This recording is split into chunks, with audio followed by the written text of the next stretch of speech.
अनेक सखल भागात पाणी साचत असल्यामुळे नाले सफाईचे महापालिकेचे दावे फोल ठरले का असा प्रश्न पुन्हा एकदा उपस्थित होतो।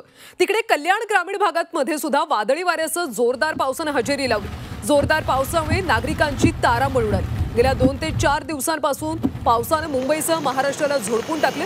2 दिवसांपासून कल्याण ग्रामीण भागात पावसाने उघडीप दिली होती, मात्र दुपारच्या सुमारास अचानक झालेल्या पावसामुळे जनजीवन आता विस्कळीत झाले।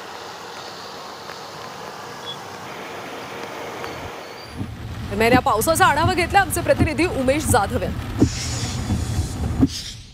पाहू शकतो की कल्याण आणि शहापूर तालुक्याच्या ग्रामीण भागामध्ये पावसाने जोरदार या ठिकाणी सुरुवात केलेली आहे बरसण्यासाठी। मोठ्या प्रमाणात या ठिकाणी पाऊस पडत आहे। आपण पाहू शकतो की कशा प्रकारे पाऊस या ठिकाणी पडतोय। जोरदार पावसाने हजेरी लावत या ठिकाणी जनजीवन विस्कळीत केले आहे।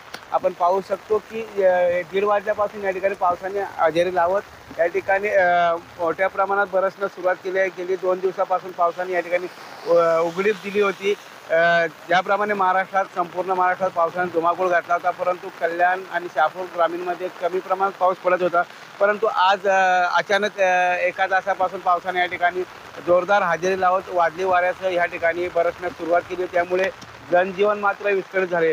परंतु पावसाने हजेरी लावली असली तरी पण शेतकऱ्यांच्या शेतीची कामं या ठिकाणी खोळंबलेली असतील, प्रलंबित आहेत मोठ्या प्रमाणात। त्यामुळे शेतकरी राजा मात्र चिंतातूर असल्याचे चित्र आपण पाहू शकतो।